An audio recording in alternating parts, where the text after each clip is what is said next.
J'ai cette expérience d'un gars qui avait mangé des hot wings. Non. Il avait les mains là toutes pleines de sauce. Et qui après est venu comme ça là. Putain, j'ai hâte du débrief avec les copines ce soir.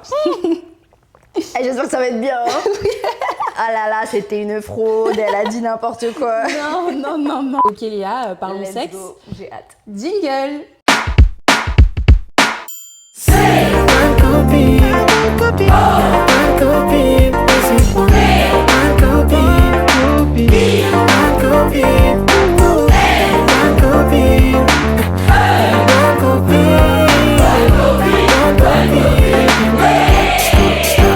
Ouais, c'est moi.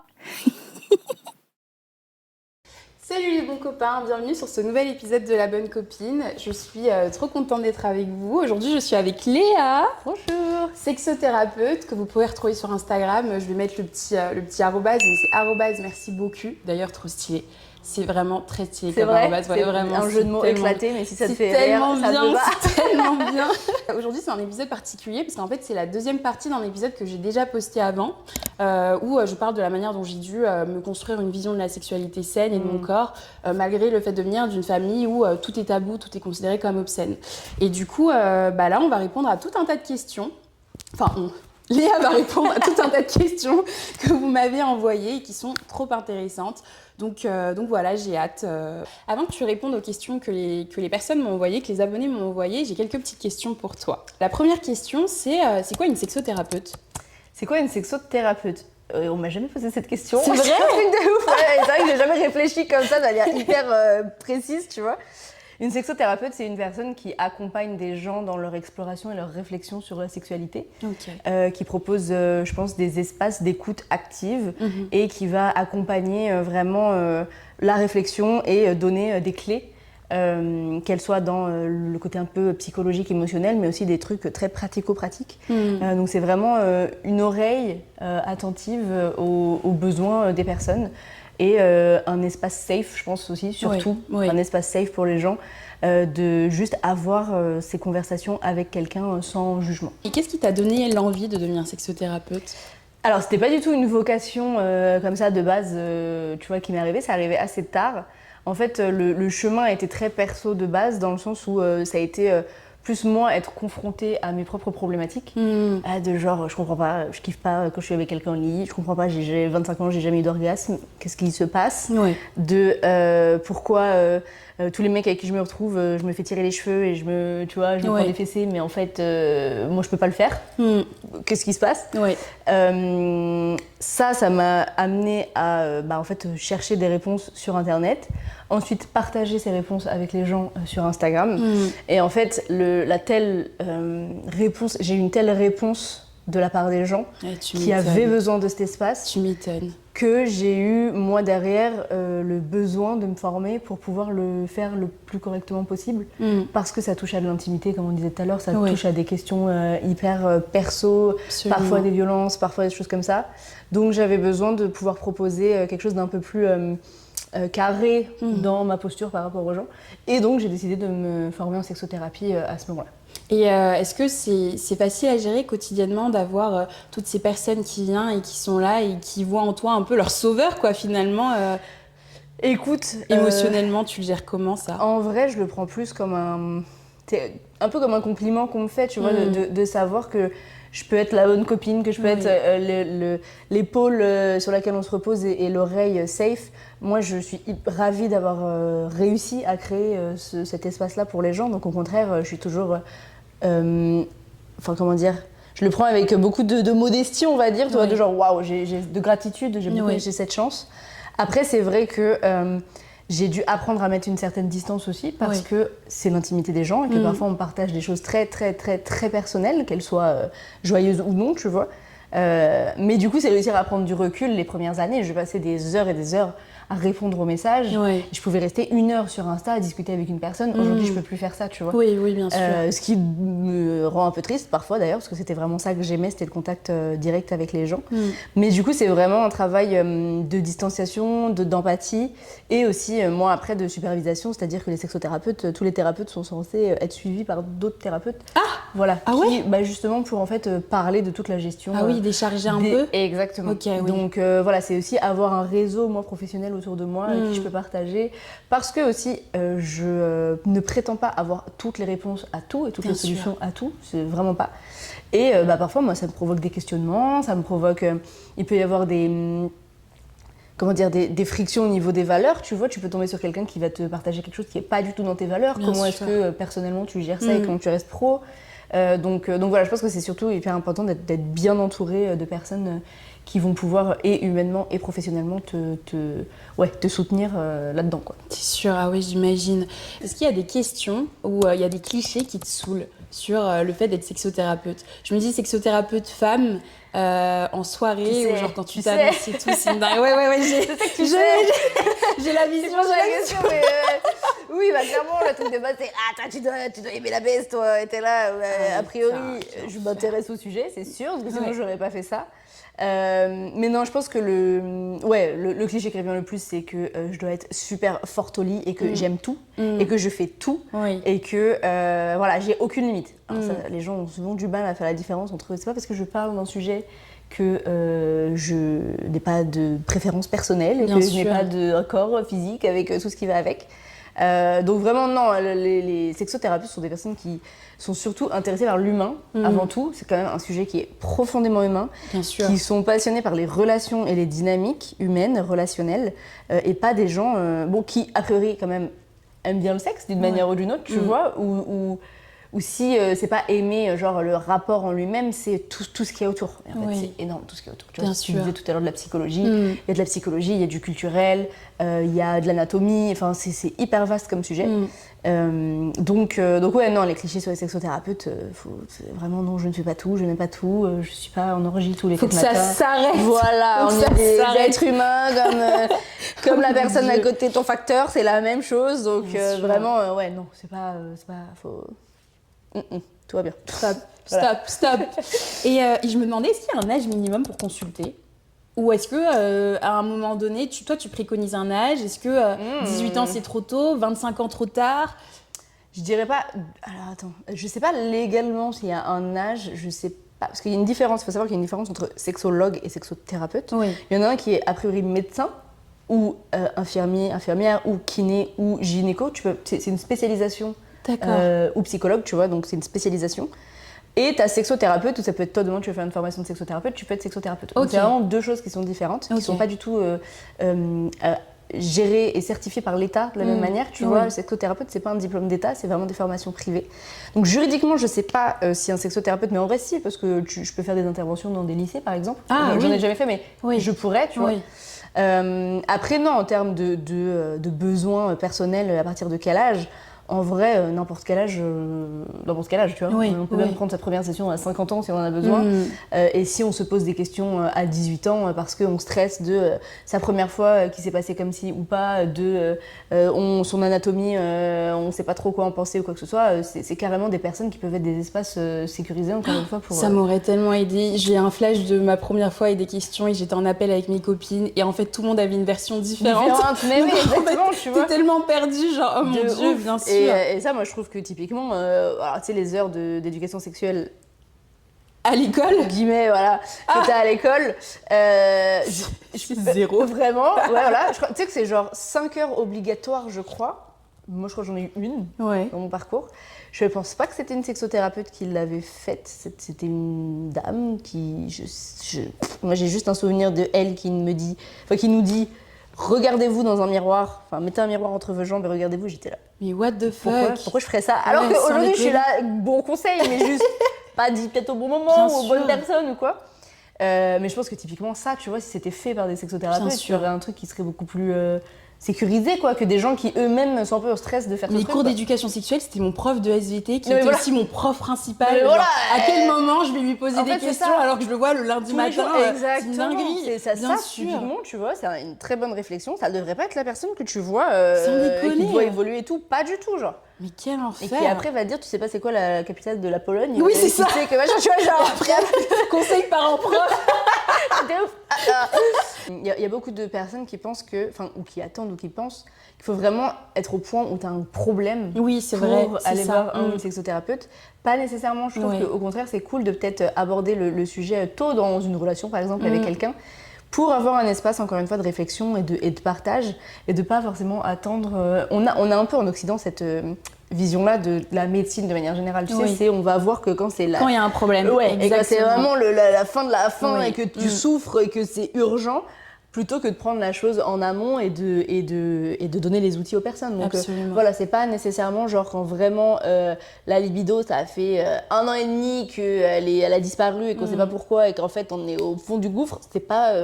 Alors on peut venir à ce moment-là évidemment, mais on n'est pas obligé d'attendre ce moment-là, c'est complètement légitime de consulter une sexo ou un sexothérapeute avant quoi. Oui. Est-ce que tu fais des consultations en privé? Ouais, on fait des consultes, je les fais en visio uniquement pour l'instant. Sympa. Ouais, comme ça c'est accessible à tout le monde. Et puis je m'adapte, voilà. Tu vois, j'ai des gens qui sont en Australie, j'ai des gens qui sont en Belgique, machin. Ça aide à regrouper tout ça. Donc ouais, je fais des visios en sexo, ça dure 50 minutes et on aborde vraiment plein de sujets différents. Trop bien. Et je mettrai toutes les informations à la fin de la vidéo et dans la description. Mais je vais booker moi aussi. C'est bon, je suis prête. C'est trop bien. Et du coup, on va passer aux questions que j'ai reçues. Allez, vas-y. Je les ai regroupés un peu par thème. Et donc, le premier thème, c'est rapport au corps et à la sexualité. Okay. La première question, c'est comment vaincre le vaginisme? Oh, wow. Ça, c'est la première question. Qui est... Ça, c'est une vidéo entière. C'est vrai? Ah, oui, tu je t'ai pas prête. Comment vaincre le vaginisme? Ok. Surtout le mot vaincre. Elle a vraiment utilisé le mot vaincre. Bref. Comment vaincre le vaginisme? Déjà, le fait de prendre conscience que c'est une vraie problématique, que c'est une réalité anatomique qui existe. Ça, c'est l'étape numéro 1. Le nombre de personnes qui me disent « je ne comprends pas ». À la pénétration, c'est hyper douloureux, pourquoi je suis trop serrée, c'est comme ça, c'est du vaginisme. Et en fait, de mettre le mot dessus, déjà, c'est l'étape numéro 1, c'est d'être au courant, en fait, tout simplement, de cette réalité et ne pas se sentir seule et anormale dans cette situation. Tu vois, parce qu'il y a plein de personnes qui sont en mode, en fait, je suis la seule à pas pouvoir être pénétrée, alors que c'est quelque chose qui est hyper courant. Vraiment, je crois que c'est un truc... Va vérifier, parce que là, ça se trouve, je te dis n'importe quoi, mais je crois que c'est 1 à 3 femmes sur 10, un truc comme ça. J'ai vu ça aussi. Qui connaîtront du vaginisme, qu'il soit primaire ou secondaire. Bref, primaire, c'est-à-dire que tu nais comme ça, entre guillemets. Tu peux naître en ayant du vaginisme. Dès tes premiers rapports, tu peux pas, tu n'as jamais pu insérer de tampon. Et après, il y a du vaginisme secondaire, qui est le vaginisme qui peut apparaître après une expérience ou quoi que ce soit. Donc, comment vaincre le vaginisme? C'est quelque chose, déjà, pour moi, une des priorités dans toutes les problématiques sur la sexualité, c'est que c'est pas quelque chose que tu dois vaincre seule. Oui. Tellement de meufs qui viennent me voir et qui sont en mode j'ai du vaginisme, j'ai XXX, je ne peux pas XXX, comment je fais?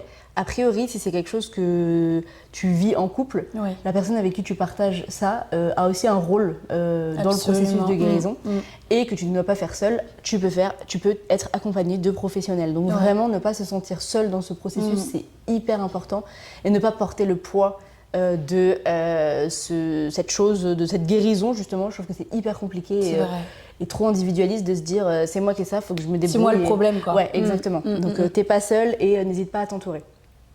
Je pense que ça fait aussi partie du truc de se rendre compte, encore une fois, du nombre de personnes qui vivent ça déculpabilise de ouf. Et retirer toute la culpabilité qu'il y a là-dessus, tout le travail émotionnel de comment tu vis en fait avec ça, c'est hyper important. Donc ne pas hésiter à vraiment établir de la communication claire, que ce soit avec le ou la partenaire et avec un ou une sexothérapeute, sexologue, kiné, quoi que ce soit, tous les professionnels de santé à ce niveau-là. Vraiment la communication, plus on va communiquer, plus on va retirer le tabou. Et en fait, le vaginisme, c'est aussi une somatisation des tabous, des peurs, des traumas, des messages, des idées reçues qu'on a eues du corps, tu vois. Donc plus on parle, plus on laisse de l'espace à ça, plus le corps il peut se redétendre là-dessus, ça c'est vraiment hyper important. Et ensuite, de manière vraiment juste très concrète, je te fais un résumé de ouf, il y a 1000 nuances à prendre là-dedans, mais j'ai envie de répondre à plein de questions. Donc la séance. Voilà, exactement. Vraiment, il y a une vraie rééducation, encore une fois, donc émotionnelle, psychologique, et au niveau de l'éducation qui se fait. Et il y a aussi une rééducation corporelle. Tu vois, il faut vraiment prendre le vagin. On n'a même pas dit ce que c'était vaginisme. Ah oui, c'est vrai, c'est vrai. Peut-être on va commencer par la bonne chose. Le vaginisme, c'est une contraction involontaire du périnée. Donc c'est le muscle en fait qui est dans le bassin et qui enserre, enfin le réseau de muscles qui est dans le bassin et qui enserre vraiment et le clitoris, le vagin, l'anus. C'est vraiment là si tu te retiens de faire pipi, tu vois, si tu serres, tu vois le muscle que tu serres. Ah oui, ça c'est ton périnée. Ok. Donc en fait le vaginisme, c'est quand ce muscle-là, il est contracté malgré toi. T'as pas de contrôle là-dessus. Tout le temps ou au moment de la pénétration, tu vois. Et donc, ce qui fait que toute pénétration, que ce soit d'un doigt, d'un tampon, d'un sextoy, d'un pénis, d'un spéculum quand tu vas chez le gynéco, ça le rend soit très douloureux, soit juste impossible. Ouais. Voilà, donc pour la petite recontextualisation. Et donc, du coup, comprendre et voir cette partie du corps comme un muscle qui a besoin, en fait, comme tout autre muscle, d'une rééducation particulière, tu vois. En fait, il y a tellement de tabous et de honte autour de cette partie du corps qu'on ne le traite pas comme on traiterait n'importe quelle partie de notre corps. Si tu as les trapèzes ou je sais pas quoi, là, t'es kéblo et qu'en fait, t'arrives plus à dormir et que t'as des torticolis, il n'y a aucune honte, tu vois. On est en mode juste, bon, bah, va voir ton ostéo et fais-toi un massage et fais des exercices et tout. Là, c'est exactement la même chose. Il y a de la rééducation qui est possible avec justement les contractions du périnée, la décontraction, apprendre à vraiment détendre consciemment cette partie du corps. Il y a des kinés qui peuvent venir faire des massages spéciaux à cet endroit-là. On peut faire des massages à cet endroit-là. Le ou la partenaire peut faire des massages à cet endroit-là. Il y a des dilatateurs qui existent. Moi, c'est pas forcément la technique que je préfère, mais je sais que dans le parcours... Les dilatateurs, c'est les petits... comme des espèces de sextoys. Exactement, ils sont de plus en plus gros. Oui, exactement. Voilà. Okay. Voilà, moi, c'est pas le truc que je vais préconiser en premier, mais il y a des personnes qui ont de la réussite avec cette méthode. Voilà, donc vraiment la rééducation, la prise de conscience et d'aller voir cette partie du corps, de pas avoir peur de savoir qu'elle existe et d'aller la voir et de la considérer comme n'importe quelle autre partie de son corps, c'est hyper important. Et l'aspect, je trouve, qui est un peu oublié quand on parle de vaginisme, c'est la notion de plaisir. C'est tellement une partie du corps qui fait mal et qui est désagréable et qui est compliquée qu'on détache complètement la notion de plaisir qu'on peut avoir avec. Et c'est hyper important de ramener du plaisir et de la douceur à cet endroit-là. C'est pas parce qu'on a du vaginisme qu'on peut pas avoir une sexualité satisfaisante, qu'on peut pas avoir de plaisir, qu'on peut pas avoir de rapport sexuel. Il existe moult sextoys, accessoires, parties du corps, langue, doigts, coude, ce que tu veux, pour faire du bien à une vulve sans la pénétrer. Et en fait, venir apporter vraiment une notion de plaisir et de connexion avec cette partie de son corps, c'est hyper important pour pas être juste dans ce rapport de force, de culpabilité, de honte, de douleur. Donc vraiment, voilà, ne pas hésiter à chercher des sextoys vibrants, trouver des lubrifiants pour venir stimuler l'entrée du vagin ou le gland du clitoris. Demander à son ou sa partenaire de juste poser la main dessus, c'est hyper agréable et c'est un truc qui ça donne un peu de chaleur à cet endroit-là et c'est un moment d'intimité hyper chouette. Donc remettre de la douceur et du plaisir à cette partie du corps, je pense que c'est vraiment indispensable pour réussir à se détacher de ça et se débarrasser du vaginisme. La communication, le fait de ne pas porter ça seul, la rééducation physique. J'ai pas parlé de émotionnel, mais mental, mais aussi, parce que ça fait énormément partie du processus. Tu vois, on a tellement d'idées reçues, ce que je te disais, on a tellement d'idées reçues et de poncifs et d'injonctions sur la sexualité que tout ça, plus on déconstruit et plus le corps s'en débarrasse aussi. C'est vrai, c'est vrai. J'ai fait un peu de vaginisme au tout premier moment où je commence ma première fois et que j'ai commencé à avoir des rapports sexuels. Et c'est vrai que en fait, je me suis rendu compte que je portais la peur et le poids de la culture. Vu que le sexe est interdit avant le mariage et que j'étais pas mariée et que machin, etc., j'avais l'impression que le moment où ça allait rentrer, le lit allait se fendre en deux et j'allais tomber en enfer, etc. Et en fait, ce qui m'a énormément aidée, c'est que mon copain a été tellement patient et surtout c'était le premier à me dire mais un rapport sexuel c'est pas que la pénétration donc on peut faire tout un tas de trucs jusqu'au jour où tu te sens prête et je pense que ça a pris plusieurs séances pour que à un moment donné ça se débloque et en fait c'est passé et puis depuis là juste que les personnes se rendent compte qu'elles sont pas seules et que ces personnes méritent autant d'amour et de plaisir avec ou sans vaginisme. La deuxième question, c'est au sujet de la première fois. Okay. Et c'est une personne qui dit « J'ai très peur de ma première fois. Est-ce que c'est censé faire mal? Est-ce que je dois m'épiler? À quoi faut-il s'attendre ?» Des bonnes questions, hein, et donc que beaucoup de personnes partagent aussi, je pense. Alors, pour la première fois, est-ce qu'il faut s'épiler? Est-ce que ça fait mal? À quoi faut-il s'attendre? Oui, c'est ça. Alors, est-ce qu'il faut? Il n'y a jamais de il faut. Pour moi, c'est la réponse un peu basique. Il n'y a pas de, il y a aucune injonction particulière par rapport à la première fois. Ce qu'il faut, c'est que tu te sentes bien. Voilà, il y a une chose que je te dois te dire, tu dois faire, c'est bien te sentir. Après, la question, c'est comment est-ce qu'on fait? Donc vraiment, si la personne est plus à l'aise d'être épilée ou de ne pas l'être, fais-le, ne le fais pas. Trouve quelque chose qui soit pas trop violent pour ton corps, tu vois, cire, épilateur, machin, il y a plein de manières de le faire de manière plutôt douce. Mais ça, vraiment, il n'y a aucune injonction par rapport à ça, ça ne changera pas ton plaisir d'être épilé ou pas, voilà, sache-le. C'est vraiment par rapport à comment tu te sens dans ton corps et encore une fois, tout ce qu'on t'a dit sur ce que ça représentait, les poils, alors qu'en vrai, c'est juste des poils. Des poils. That's it. Vraiment juste des poils. Voilà. Puis surtout qu'encore une fois, est-ce que ton partenaire ou ta partenaire, j'aurais plutôt tendance à dire ton, je pense, se pose les mêmes questions. S'il ne se pose pas les mêmes questions, bon, peut-être qu'on peut mettre ça de côté. Est-ce que ça fait mal? Vraiment, rien n'est censé faire mal, jamais. Ça peut arriver, puisqu'il peut y avoir 1000 raisons, un peu de stress, du vaginisme, on va un petit peu trop vite, voilà, ça brûle un peu. Ça peut arriver, c'est pas parce que ça fait mal que c'est la fin du monde et que c'est quelque chose, que quelqu'un fait quelque chose de mal, mais c'est pas censé. Oui. Donc comment est-ce qu'on fait pour pas que ça fasse mal? On prend son temps, c'est vraiment le truc le plus important, et c'est ce que tu as dit avec ton copain, c'est trop chouette. Qu'il ait eu cette démarche de prendre du temps, parce que vraiment c'est ce dont le corps a besoin. Il a besoin de temps pour ressentir de l'excitation, il a besoin de temps pour s'ouvrir, il a besoin de temps pour faire remonter le plaisir, il a besoin de temps pour lubrifier ou bander, il a besoin de temps. Donc plus on laisse de temps à tout ça de monter, en général mieux ça ira, plus on s'écoute, plus ça ira. Donc ça vraiment, ne pas hésiter à suivre son rythme et à voir, ok, est-ce que là c'est... Pour moi je trouve que... Et en plus, là, je te dis ça parce que je suis en train de penser à la pénétration, tu vois. Même moi, je suis pas encore complètement... je suis mindfuck encore de ce truc-là, parce que là, je suis en train de te dire, voilà, parce que c'est pas forcément la pénétration. Encore une fois, il n'y a pas d'acte qui constitue forcément une première fois. Je sais pas si toi, pour toi, la première fois, c'était vraiment la première fois qu'il y a un pénis qui rentre dans un vagin. Je sais que moi, c'était ça ma vision du truc, mais oui, c'est vrai, pour aujourd'hui, tu vois, mais qu'aujourd'hui, ta première fois, ça peut être juste, il y a eu du contact, il y a eu de l'excitation, il y a eu du plaisir qui a été pris. C'est une première fois sexuelle. Il y a plusieurs premières fois.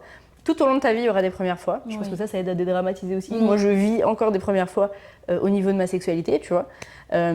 Donc, ne pas, encore une fois, comment dire, s'attendre à un schéma et se caler là-dessus et de se dire que si c'est pas ça, c'était pas une première fois. Je pense que ça t'aide à décompresser, tu vois, à retirer la pression de ouf. Mais en tout cas, ouais, non, le temps, et du coup, pour en revenir à ce que je disais avant, moi je trouve que l'envie de pénétration, si on a envie de ça, c'est quelque chose qu'on ressent. C'est quelque chose que ton corps va te demander. Donc vraiment, ne pas hésiter d'attendre toutes ces étapes-là. Est-ce que ton corps a envie d'être embrassé? Est-ce que ton corps a envie d'être touché? Est-ce que ton corps a envie d'être léché? Est-ce que ton corps a envie Et vraiment, ne pas hésiter à écouter toutes ces choses, tu vois. Et tout ça, c'est d'autant plus faisable si on communique avec la personne avec qui on est. Tout le monde a entendu, la communication, c'est la clé. Alors, c'est vrai, ça reste que c'est pas forcément... naturel, on va dire, et facile pour tout le monde. Mais plus tu vas verbaliser en fait tout ce que tu ressens à ce moment-là, ok, ça me fait du bien, ok, ça va un peu trop vite, ok, vas-y, tu peux descendre un petit peu, ok, oh tiens, j'ai un peu froid, ah tiens, attends, je suis pas hyper à l'aise sur ce canapé, ok. Plus tu vas verbaliser, plus la personne en face pourra le faire aussi, et en général, mieux ça se passera. Donc vraiment, voilà, la première fois... c'est un moment qui peut être aussi très très doux. Moi j'ai eu plein de retours de gens qui m'ont dit que leur première fois était super chouette, qu'elles n'avaient pas eu mal. Il n'y a pas forcément de sang, il n'y a pas forcément ce truc de l'hymen qui est déchiré, que machin. Ça c'est un gros mythe qui perdure, mais vraiment anatomiquement c'est pas factuel. Donc vraiment voilà, prendre son temps et sentir ce qui se passe dans son corps et se faire confiance en fait, tout simplement. Absolument. C'est Super répondu bien à tout. répondu. Ouais, ok, trop bien. J'ai l'impression d'entendre un poème. Ah waouh, j'adore.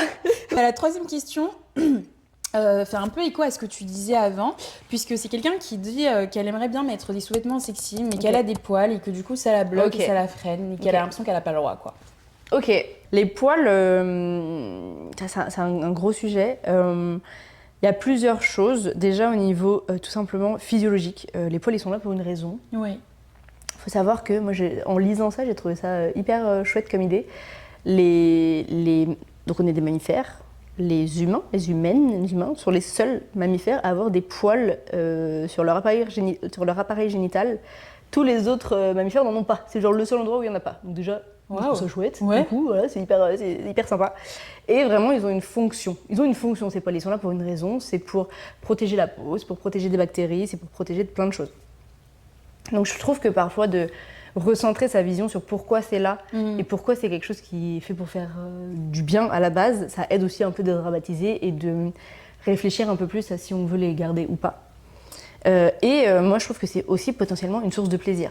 Chaque poil, tu vois, il y a un petit bulbe qui rentre dans la peau. Tous ces bulbes, ils ont des terminaisons nerveuses. Mais qui non. dit terminaison nerveuse, dit sensation. dit sensation. Oh waouh. Donc juste à partir de ce moment-là, moi je suis en mode garder tes poils, ça veut dire potentiellement plus de sensations. Ouais. Plutôt chouette. Du coup, juste en étant juste anatomiquement, vraiment concentré sur l'anatomique, de se dire ça, moi je trouve que ça m'aide à prendre du recul. Et après, c'est vraiment une histoire de représentation. On ne voit jamais qui que ce soit avec des poils sur les photos, dans les médias, sur Insta. On commence de plus en plus, mais on n'a jamais vu ces modèles-là. Donc c'est impossible de s'imaginer que ça peut être quelque chose qui...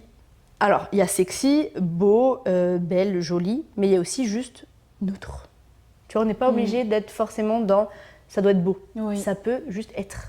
Tu vois, toujours cette volonté d'être dans quelque chose qui soit hyper esthétique. Je pense que ça nous bloque, tu vois.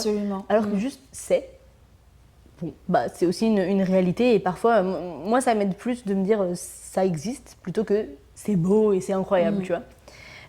Donc pour ça, vraiment, essayer de trouver des modèles de personnes qui ont des poils et qui vont mettre de la lingerie. Il y a de plus en plus de personnes sur Insta qui postent des photos comme ça.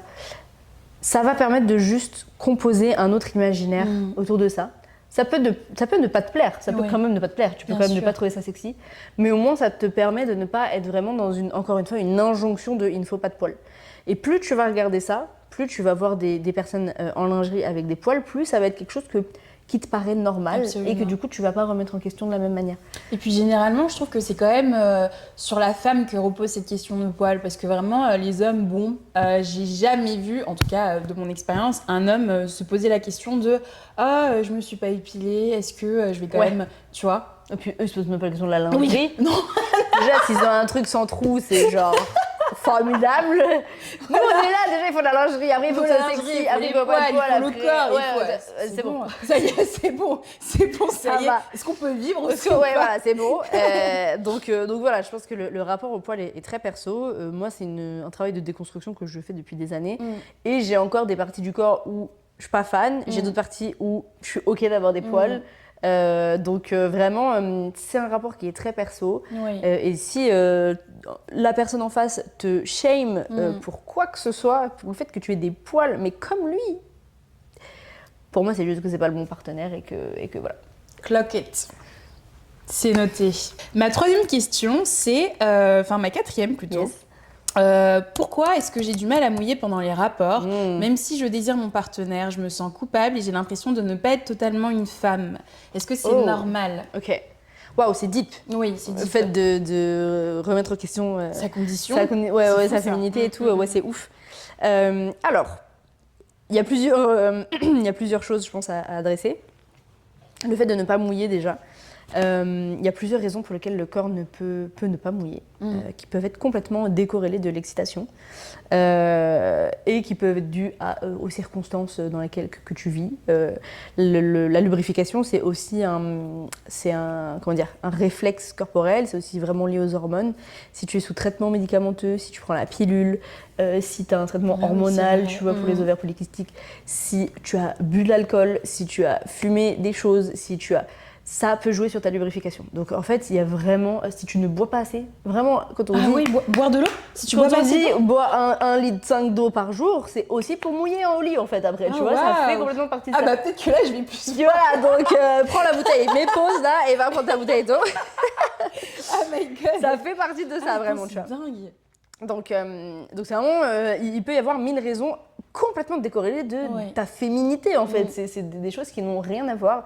Le corps parfois ne répond pas de la manière dont on aimerait et ça, il n'y a pas de jugement, de valeur à adresser à ça.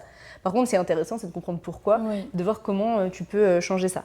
Donc à ce niveau-là, vraiment, juste d'aller observer. Est-ce que c'est parce que parfois, ok, tu es excitée, mais il y a un toucher génital qui est trop rapide et qu'en fait, encore une fois, c'est une histoire de temps. Le corps n'a pas eu le temps, tout simplement. Est-ce que c'est parce que il y a un schéma prédéfini dans ton rapport sexuel de ok, on s'embrasse, après on se touche comme ça, après il y a une fellation, après il y a une pénétration et du coup, en fait c'est pareil, ce schéma te met dans un truc où il faut que je mouille à tel moment et du coup là le corps il te dit il faut, je fais ce que je veux quand je veux. Donc un peu observer tout ça et en même temps changer nos habitudes si on voit qu'on a des choses qui peuvent entraver ça. Et après donc la lubrification, voilà, si la personne veut pousser, le concept de la non-concordance, ça s'appelle. C'est Emily Nagoski, qui est une éducatrice en sexualité américaine, qui a inventé ce terme et qui l'a expliqué. D'accord. C'est vraiment ce truc entre le cerveau et le corps peuvent être donc désaccordés à ce niveau-là. Ça ne veut pas dire en effet que tu n'es pas excité. C'est juste que parfois ton corps, mais comme les personnes en fait qui vont être hyper excitées mais qui n'ont pas d'érection, c'est la même chose. Ça ne remet pas en question le rapport à son ou à sa partenaire. Ça ne remet pas en question tes qualités d'amant ou d'amante, le fait que tu sois excité, mais c'est juste ton corps. Soit il est trop en stress, soit au contraire il y a une histoire de détente du corps qui, sans trop rentrer dans l'anatomie, en fait, le rapport sexuel, ce qui est compliqué, c'est qu'il faut autant un état de détente du corps qu'un état d'alerte, qu'un état d'excitation. Tu vois. L'excitation, c'est comme le stress, c'est comme c'est vraiment un état d'alerte du corps. Et du coup, il faut une balance il faut un truc hyper équilibré entre les deux pour qu'il puisse y avoir tous ces moments. Donc voilà, c'est vraiment ne pas hésiter à aller observer ça et d'aller se renseigner sur ce sujet, ça aide de ouf à dédramatiser. Si jamais, avec tout ça, avec du temps, avec d'autres pratiques, en ne venant stimuler qu'à l'extérieur pendant longtemps, avec encore une fois doigts, bouche, sextoys, etc., on voit que le corps galère encore un peu. Il y a du lubrifiant. C'est vraiment une super invention. Moi, j'ai toujours mon tube de lubrifiant, peu importe qui est là, à côté, qui est facile à attraper. C'est pas du tout un moment gênant de faire ça, c'est juste tu adaptes la situation pour que ce soit agréable. On peut venir masser avec un lubrifiant, ça peut devenir un jeu en fait d'appliquer du lubrifiant. Il y a plein de marques qui sont vraiment très chouettes, qui ont une bonne composition, qui sont très agréables. Donc ne pas hésiter en fait tout simplement à utiliser du lubrifiant à ce moment-là. C'est mieux que de la salive, c'est mieux que d'autres trucs. La salive, mais vraiment la salive. Non mais on connaît, tu vois, on connaît. Donc voilà, ne pas hésiter à prendre du lubrifiant. Il y en a qui sont à base d'huile, à base d'eau, trucs de naturel en gel, en truc, en machin. Donc voilà, encore une fois, c'est quelque chose qui concerne beaucoup de gens aussi. Même tu vois, quand on arrive à la ménopause, on peut avoir des sécheresses aussi qui arrivent. Bien sûr. Donc, juste, voilà. Pour finir, ça n'a aucun rapport avec le fait d'être une femme ou pas. Encore une fois, est-ce que si je suis une femme et que... aucun dysfonctionnement du corps n'a de rapport avec ma féminité. C'est pas parce que c'est avec, encore une fois, un appareil génital qui... Et c'est un organe comme n'importe quel autre chose. Si j'ai un problème au pied, ça ne remet pas en question ma féminité. Si j'ai un problème. Donc vraiment, si on arrive à se détacher de nos parties génitales comme étant leur fonctionnement égal, je suis une femme ou je suis un homme, on aide aussi à lâcher prise sur beaucoup de ces choses-là et trouver des solutions à portée de main, quoi, tu vois. Ma troisième question, c'est, ma quatrième plutôt. Yes. Pourquoi est-ce que j'ai du mal à mouiller pendant les rapports? Même si je désire mon partenaire, je me sens coupable et j'ai l'impression de ne pas être totalement une femme. Est-ce que c'est normal? Ok. Waouh, c'est deep. Oui, c'est deep. Le fait de remettre en question sa condition, sa féminité et tout, c'est ouf. Alors, il y a plusieurs choses, je pense, à adresser. Le fait de ne pas mouiller déjà. Il y a plusieurs raisons pour lesquelles le corps peut ne pas mouiller, qui peuvent être complètement décorrélées de l'excitation et qui peuvent être dues aux circonstances dans lesquelles que tu vis. La lubrification, c'est aussi un réflexe corporel, c'est aussi vraiment lié aux hormones. Si tu es sous traitement médicamenteux, si tu prends la pilule, si tu as un traitement hormonal, tu vois, pour les ovaires polykystiques, si tu as bu de l'alcool, si tu as fumé des choses, ça peut jouer sur ta lubrification. Donc en fait, il y a vraiment, si tu ne bois pas assez, vraiment, quand on dit... boire de l'eau. Si tu bois pas assez, bois 1,5 litre d'eau par jour, c'est aussi pour mouiller en lit en fait après, tu vois, ça fait complètement partie de ça. Ah bah peut-être que là, je vais plus... Voilà, donc prends la bouteille, mets pause là et va prendre ta bouteille d'eau. Oh my god. Ça fait partie de ça vraiment, tu vois. C'est dingue. Donc c'est vraiment, il peut y avoir 1000 raisons complètement décorrélées de ta féminité en fait. C'est des choses qui n'ont rien à voir. Le corps parfois ne répond pas de la manière dont on aimerait et ça, il n'y a pas de jugement, de valeur à adresser à ça. Par contre, c'est intéressant, c'est de comprendre pourquoi, de voir comment tu peux changer ça. Donc à ce niveau-là, vraiment, juste d'aller observer. Est-ce que c'est parce que parfois, ok, tu es excitée, mais il y a un toucher génital qui est trop rapide et qu'en fait, encore une fois, une histoire de temps. Le corps n'a pas eu le temps, tout simplement. Est-ce que c'est parce que il y a un schéma prédéfini dans ton rapport sexuel de ok, on s'embrasse, après on se touche comme ça, après il y a une fellation, après il y a une pénétration et du coup, en fait c'est pareil, ce schéma te met dans un truc où il faut que je mouille à tel moment et du coup là le corps il te dit il faut, je fais ce que je veux quand je veux. Donc un peu observer tout ça et en même temps changer nos habitudes si on voit qu'on a des choses qui peuvent entraver ça. Et après donc la lubrification, voilà, si la personne veut pousser, le concept de la non-concordance, ça s'appelle.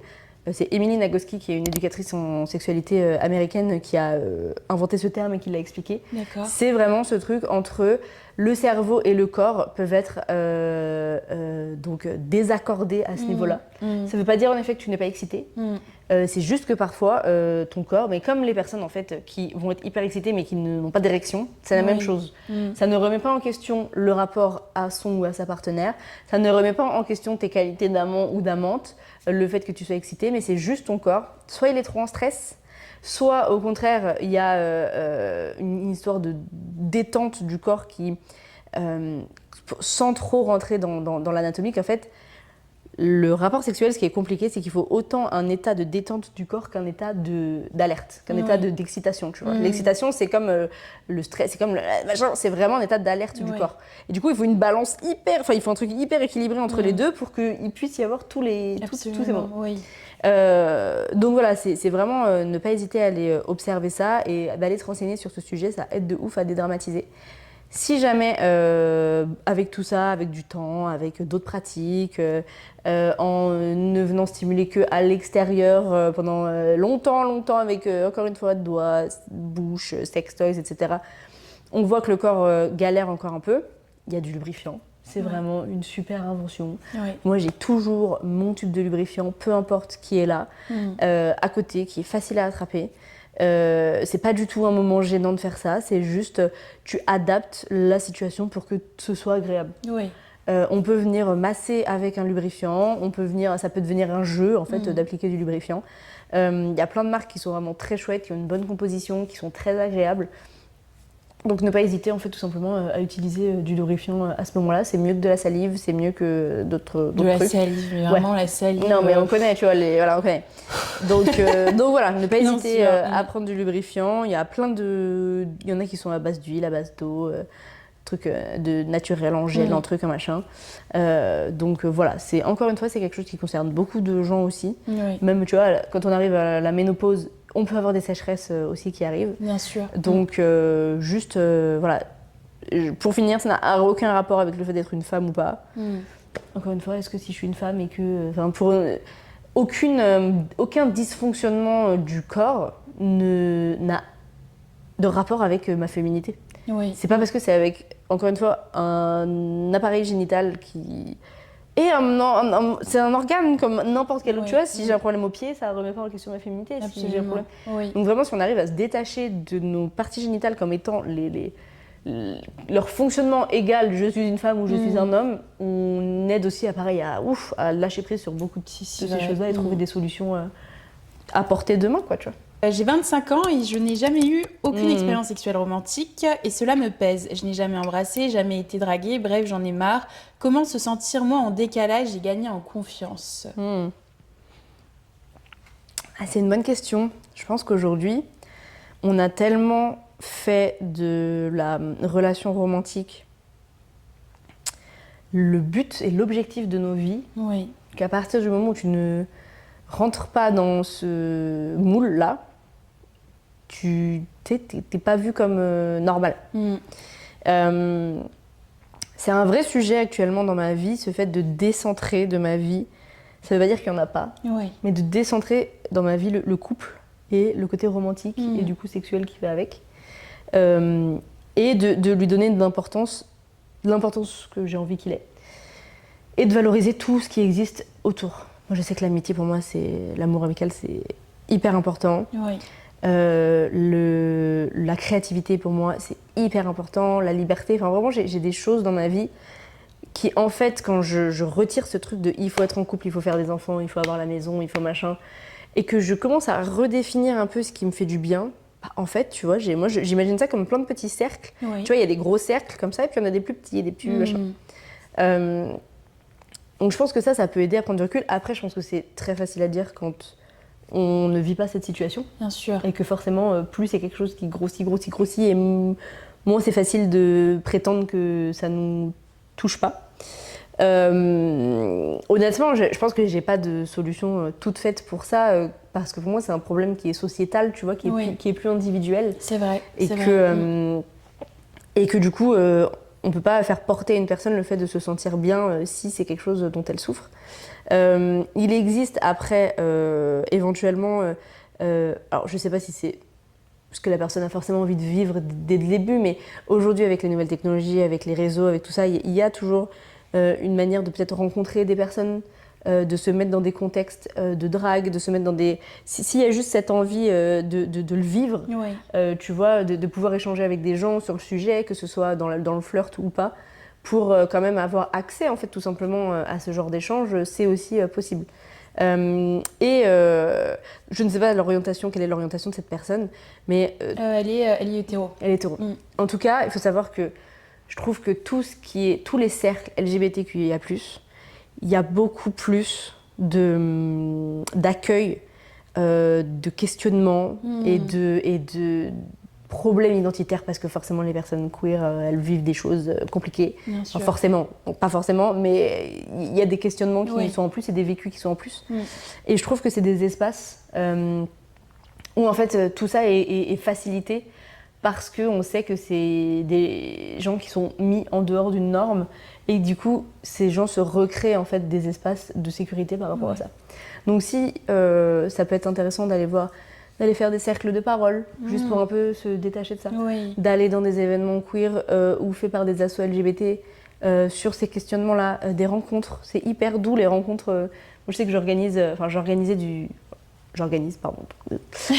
Je fais du speed dating aujourd'hui actuellement sur les rencontres sexuelles. Ah waouh! Mais avant ça, tu vois, le format que c'était platonique. C'était vraiment juste histoire d'avoir ces conversations sur la sexualité. Donc il existe des espaces où on peut avoir ces premiers... c'est super bien! Tu vois, ces premiers échanges sans notion de drague nécessairement. Mais tu sais comment les personnes, elles sont réfléchies, elles ont déconstruit des choses sur le sujet. Et que ce sera un cadre safe. Là, je dis pas de venir à mes soirées là maintenant tout de suite, parce que c'est vrai que c'est à but sexuel, donc bon, j'ai pas envie de foutre la pression directement. Mais en tout cas, ne pas hésiter à aller chercher des espaces où le fait d'exprimer ça, ce sera ok, et le fait d'être accompagné là-dessus, ce sera ok. J'ai pas envie de dire va rencontrer telle personne, ou va faire ci, ou va faire ça, tu vois. Je pense que on peut pas forcer les choses si elles sont pas arrivées jusqu'ici. On va pas forcer les choses, mais encore une fois, de pas porter ça seul. Tu vois, je peux comprendre que ce soit hyper isolant. Je peux comprendre que ce soit que tu remettes en question vraiment beaucoup de choses de toi. Et plus tu vas le partager et laisser d'autres personnes porter ça avec toi et plus tu trouveras peut-être des solutions qui seront adaptées ou quoi. Voilà. Ça répond pas de but en blanc à la question, mais c'est vrai que j'ai pas de réponse toute faite par rapport à ça parce que... Non, mais il y a plein d'alternatives et c'est vrai que tu parles aussi de la pression au niveau de la société et pour connaître cette personne dans la vraie vie, je sais que c'est une problématique, c'est le fait de toutes les copines ont leurs copains ou toutes les filles à un moment donné dans la soirée, tu vois, mentionner qu'un tel et toi t'as pas trop d'histoire, tu vois. On va passer à la deuxième partie. Yes. Donc on va parler de communication et consentement en matière de sexe. Ok. Alors, la 6e question, c'est donc quelqu'un qui me dit « Je me sens gênée de parler de sexualité avec mon partenaire. Parfois, je me force à faire certaines choses comme la fellation par peur qu'il se lasse. Okay. Comment sortir de cette dynamique ? À côté de ça, quand il me doite, je ne ressens rien, mais je prétends. » Comment on fait pour communiquer ? Ça, je sais que c'est un sujet... Moi, c'est un peu mon cœur de métier, c'est comment on facilite la communication. Il y a plusieurs manières de le faire aujourd'hui. Soit on peut s'aider de ce qui existe déjà, c'est-à-dire, moi, typiquement, je conseille aux gens de prendre mon compte Instagram, de prendre un post qu'on aime bien et de l'envoyer à la personne. Ça engage à rien. Ouais. On voit comment la personne réagit, on voit si ça ouvre un débat. Ouais. C'est pas toi qui mets les pieds dans le plat, machin. Juste prends le post le moins engageant, qui veut pas forcément dire quelque chose sur toi, et vois ce qui se passe. Voilà, il y a plein de comptes qui existent sur le sujet, qui abordent plein de choses de manière différente, donc ça peut être un moyen de commencer à tâter le terrain tranquille. Pour ce qui est de vraiment mettre les pieds dans le plat et d'avoir les conversations face à face comme nous on est en train d'avoir, clairement c'est une chose de plus tu vas le faire et plus ce sera facile de le faire, plus ce sera une habitude que tu prendras, donc pas de pression là-dessus, c'est quelque chose à travailler encore une fois, c'est comme un muscle, l'habitude de communiquer. Juste là, ça, regarde, t'as mon petit jeu qui est un outil que j'ai créé spécialement pour ça. Et je trouve qu'il aide dans le sens où, bon là il y a mon jeu mais il en existe d'autres. Bien sûr. Ça aide dans le sens où, encore une fois, c'est pas toi qui porte la charge émotionnelle de la conversation. C'est juste j'ai acheté ça. Il y a des questions, viens on joue. C'est un moment d'intimité. C'est sympa. Et tu vois, et ça permet de retirer en fait, ça permet d'avoir quelque chose de neutre. Oui. C'est juste un objet. Moins le côté formel du moins le côté faut qu'on parle. Exactement, genre j'ai un truc à te dire, je sais pas par où commencer. C'est genre, tiens vas-y viens on joue à ça, il y a des questions qui sont hyper anodines. Qui sont un peu gauleries, tu vois. Soir. Et t'as des questions qui sont beaucoup plus deep. Typiquement, là, quand elle dit elle se force, il va y avoir une question qui va dire est-ce qu'il y a une pratique que t'aimais bien mais que t'aimes plus maintenant ? Là, tu peux dire, tu vois, voilà, écoute, la masturbation, peut-être qu'au début j'aimais bien, mais c'est vrai que maintenant j'ai l'impression que je sens plus grand chose. T'étais pas obligée d'être dans un truc de je sens rien quand tu me le fais, c'est nul, tu vois. Donc voilà, il y a vraiment des outils. Ne pas hésiter à avoir des outils qui permettent à favoriser la communication. Et pour ce qui est du consentement, du coup, de se forcer, ça c'est ce qui me chagrine le plus dans ce message, tu vois. Parce que vraiment, plus tu vas te forcer et plus tu vas te déconnecter de ton plaisir et de ton corps, et c'est trop dommage et c'est trop et ça a des répercussions après par la suite. Donc vraiment. Avoir ces conversations, ça permet de pouvoir appréhender ces moments, de pouvoir... si on a peur de dire non sur le moment, ça je comprends, tu vois, je trouve que on parle beaucoup du consentement en ce moment, c'est trop bien, mais parfois il y a quand même cette charge de t'es avec la personne, t'es dans le feu de l'action, et de dire non dans le feu de l'action, ça peut être un peu... t'as l'impression que tu vas casser le truc. Non, il y a des manières de le dire. Si jamais t'es pas à l'aise avec le fait de dire un non brutal, il n'y a pas de souci. Tu peux peut-être dire attends, viens, on fait autre chose. Là, je préfère pas pour l'instant. Attends, j'ai trouvé telle ou telle chose à essayer. Vas-y, viens, on teste ça. Bref, il y a des moyens de le dire si c'est quelque chose avec lequel on n'est pas à l'aise. Mais je trouve que une des manières d'éviter d'être dans cette situation, c'est de faire de la communication quelque chose à plusieurs étapes. Avant, pendant, après. Il y a vraiment des moments où tu peux discuter, où tu n'as pas la même charge émotionnelle. Si après, tu vois, ok, disons, ton partenaire te masturbe, et après, ça peut être en mode, bon, c'était chouette, c'est le petit moment, le petit débrief après, où tu te fais des câlins, tu débriefes et te dire, tu vois, c'est marrant, là, tu m'as fait ça, et en fait... je me rends compte que j'ai pas trop senti, ou ça m'a fait un peu mal à ce moment-là. Est-ce que t'as fait un truc de différent d'habitude ou pourquoi ou... Moi, un petit truc qui m'aide, c'est de poser des questions à la personne pour ne pas tout de suite parler de moi, de dire t'as bien aimé ? Qu'est-ce que t'as aimé ? Est-ce que t'es fière de toi là ? Bravo. Sur une note de 1 à 10, non, non, mais tu vois, de poser des questions à la personne pour amener la conversation plus facilement et ne pas dire, bon alors, j'ai pas kiffé. Oui. Est-ce que t'as bien aimé quand j'ai fait ça? C'était quoi ton moment préféré? Tu vois, t'as ressenti quoi à ce moment-là? Voilà, t'as fait plus de bruit que d'habitude ou moins de bruit que d'habitude. Ça permet d'engager la conversation et que ce soit un peu naturel en fait de dire ça. Mais trouver en fait les moments où on est le plus à l'aise pour pouvoir avoir ces conversations et pour pouvoir trouver la manière dont, ok, comment est-ce que la prochaine fois que tu me demandes une fellation, je peux te dire non?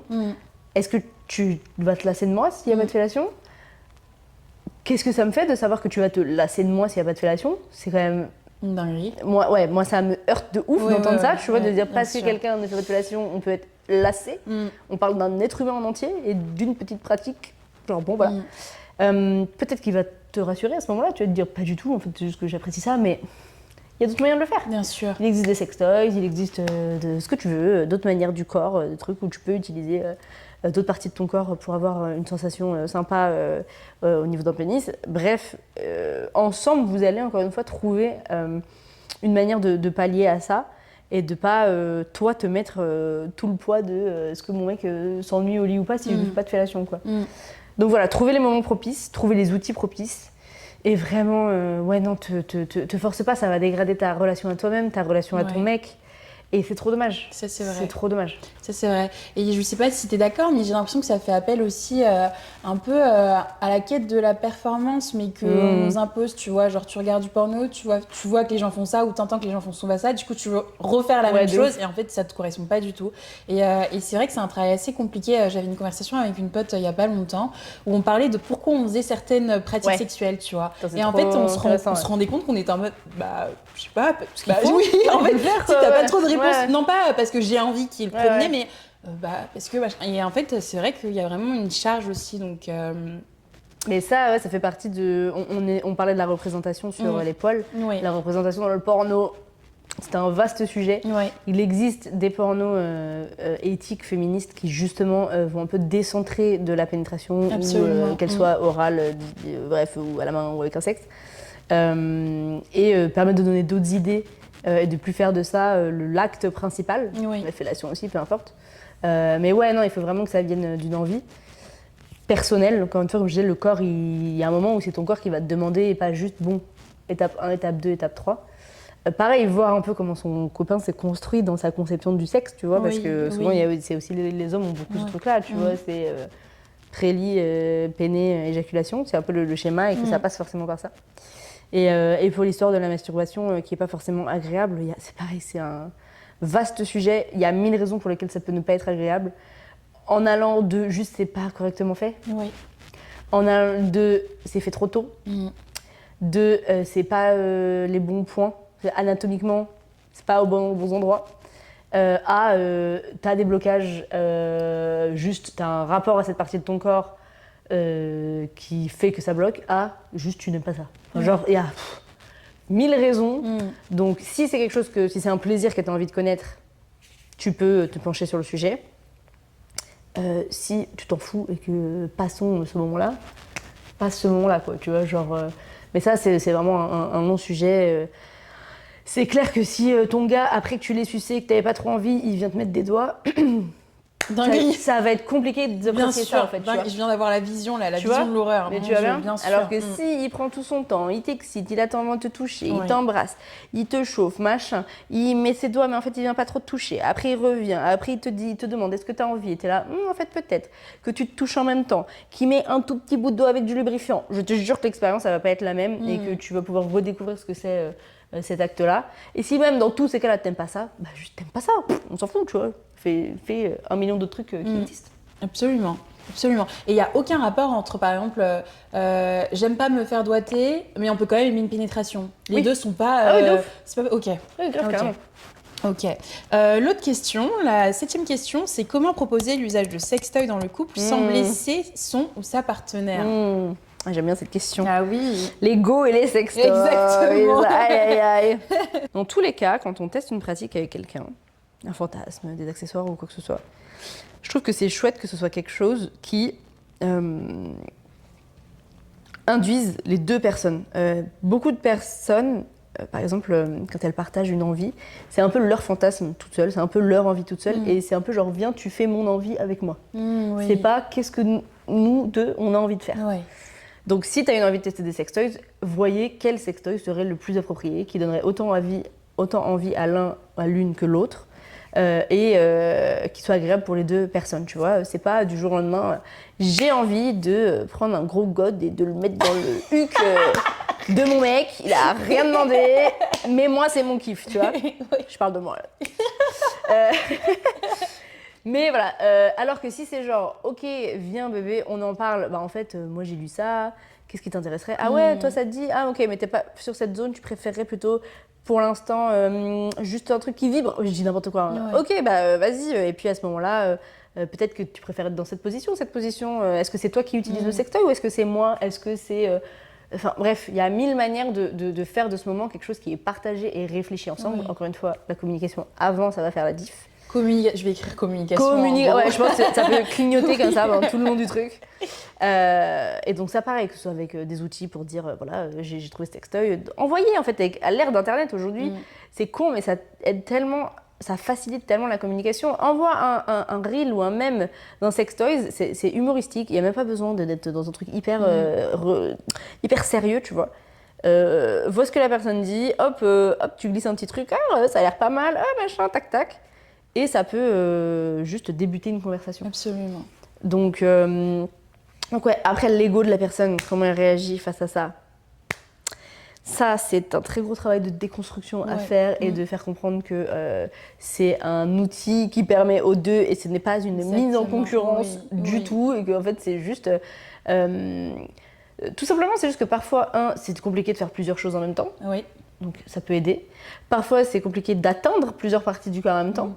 Parfois, il y a juste des trucs que notre corps ne peut pas faire. Je suis désolée, une main ne pourra pas vibrer aussi longtemps, aussi fort que c'est juste pas possible, tu vois, ça n'existe pas. Ça veut pas dire que la personne ne t'aime pas ou la personne ne prend pas de plaisir avec toi. Maintenant, voilà, est-ce qu'on a envie de voir sa partenaire ou son partenaire l'utiliser devant nous? Est-ce qu'on a envie de nous l'utiliser? Est-ce que... faut voir un peu à ce niveau-là comment est-ce qu'on implique encore une fois l'autre personne pour que tout le monde soit content. Mais si ça vexe l'ego de la personne, là c'est une toute autre conversation à avoir pour moi et c'est un rapport à la sexualité qui est hyper différent. Pour moi, si la personne elle est vexée, sa vision du sexe c'est pas deux personnes ensemble, c'est toi versus moi qui faisons du sexe, tu vois. Et c'est pas genre une team qui cherche le plaisir de l'autre. Donc là non, je pense qu'il faut se poser et discuter. Alors Pourquoi tu te sens en concurrence? Pourquoi t'as pas envie? Ça rejoint un peu ces personnes aussi où genre tu vas commencer à te toucher pendant et tu sais, on pousse ta main comme ça. C'est ma main. Genre tu vas pas être en compétition avec ma main, genre c'est ma main. C'est vraiment cette idée que tu parlais de la performance, faut que je fasse tout, faut que je gère, faut que je la fasse jouir, faut que je machin. Oui, c'est ça, exactement. Alors qu'en fait... chill, détends-toi, surtout qu'à vouloir tout faire, tu fais tout mal. Tu fais tout mal, mais...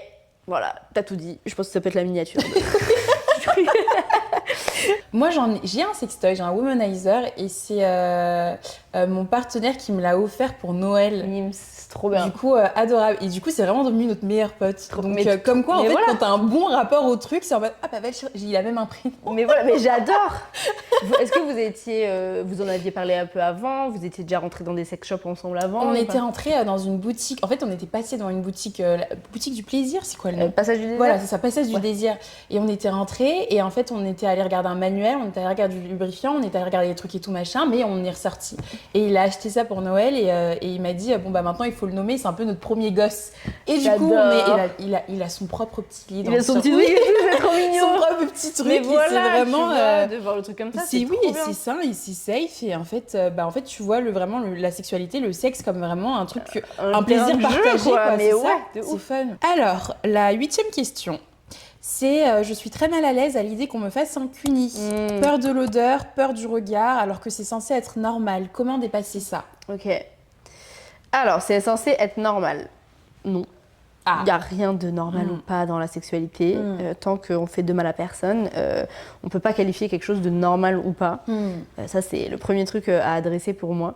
Tu peux apprécier le cuni, tu peux ne pas apprécier, peu importe. En fait, vraiment, c'est très subjectif, c'est très personnel. Donc après, je comprends que tu aies envie d'essayer, de savoir si tu aimes ça ou pas, mais que tu aimes ou pas, que tu ne sois à l'aise avec ça ou pas, il n'y a pas de normalité. C'est ok. Il y a plein de meufs, moi la première, qui viennent me dire qu'elles ne sont pas fans de Cluny.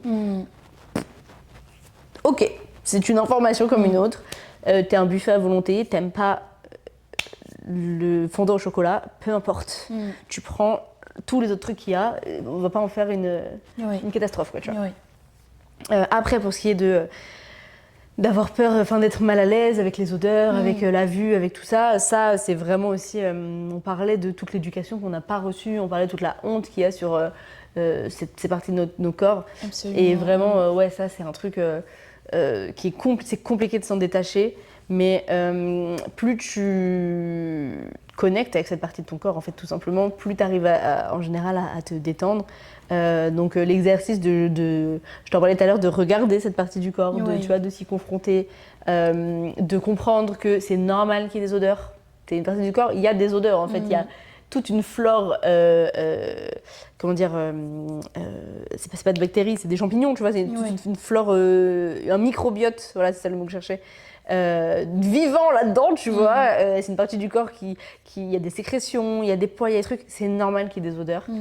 Après, niveau de l'odeur, s'il y a vraiment un truc qui gêne, on peut ne pas éviter d'aller voir un ou une gynéco, puisque en effet, il peut y avoir des dérèglements qui peuvent provoquer des odeurs un peu plus fortes. Donc ça, si vraiment c'est un truc qui te stresse, tu vas voir ton gynéco, la personne va te dire il n'y a rien du tout, c'est qu'il n'y a rien du tout. Oui, après c'est pas non plus censé sentir mais la voilà, fleur, quoi. Ça sent les organes sexuels, c'est normal, on part quand même d'une partie du corps qui est particulière, donc ça sent quelque chose.